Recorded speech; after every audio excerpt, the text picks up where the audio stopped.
कानपुर गाँव रे रामू नामक जड़े गरीब चाषी रोहुथिला। रामूर परिवार कहिले से ओ ता स्त्री घर राशन सब सरी आसलानी, संचय कर रखिथिया पैसा मध्ये सरी गलानी। एमिति रे आमे केमिति चलिबा? मु कौन करिबी रमा, मु करिब बोली गाँव मते केही काम देउ नाहांती। पैसा अभावरु काम पय शहर को मध्ये जाई पारु नाही। ठीक अछि, मु किछि पैसा संग्रह करी रखिछि। तमे ताको नै बाजार रो किछि चारा गछ नै आसो, आमे सेथिरु फल गछ लगाई बाजार रे बिक्री करिबा। रामू ता स्त्री ठारू पैसा नहीं रास्ता रे गला बेले देखिला रास्ता कड़े गोटे दुर्बल युवक दुख भरा नयन रे अनाई छिड़ा होईछि। रामू जेतेबेले सेही युवक पाखकु गला, भाई मु बहुत दिन हैला किछि खाई नाही, दया करी किछि पैसा दिया, मु सेथिरु किछि किनी खाइबी। रामू मने मने भाबिला, मु जदि पैसाटी एही युवक को देई देबी ताले चारा गछ किनिबी केमिति। भाबी सारी सेही युवकर करुण आखि को अनाई कहिला, हौ ठीक अछि, तमे एई पैसाटी नै जाओ। एहा परे युवकटी कहिला, मो पाखरे गोटे चारा गछ अछि, तमे आकु नै तम घर अगणा रे लगाओ।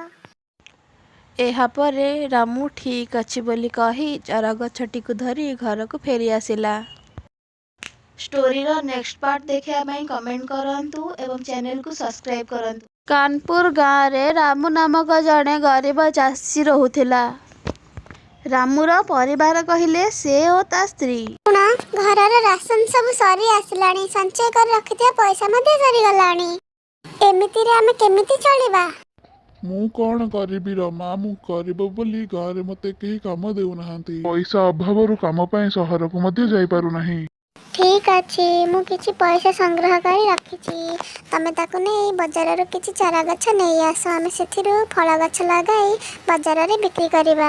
रामू ता स्त्री ठारू पैसा नहीं रास्ता रे गला बेले देखिला रास्ता कड़े गोटे दुर्बल युवक ताको अनाई छिड़ा होईछि।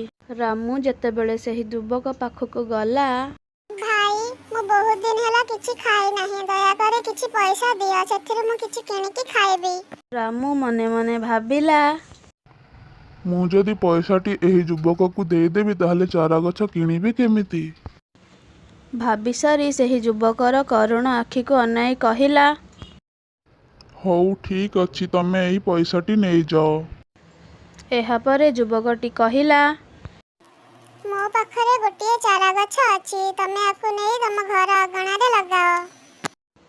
एहा परे रामू ठीक अछि बोली कही चारा गछटी को धरी घर को फेरी आसिला। स्टोरी रा नेक्स्ट पार्ट देखिया ପାଇଁ कमेंट करंतु, तुम चैनल को सब्सक्राइब करंतु।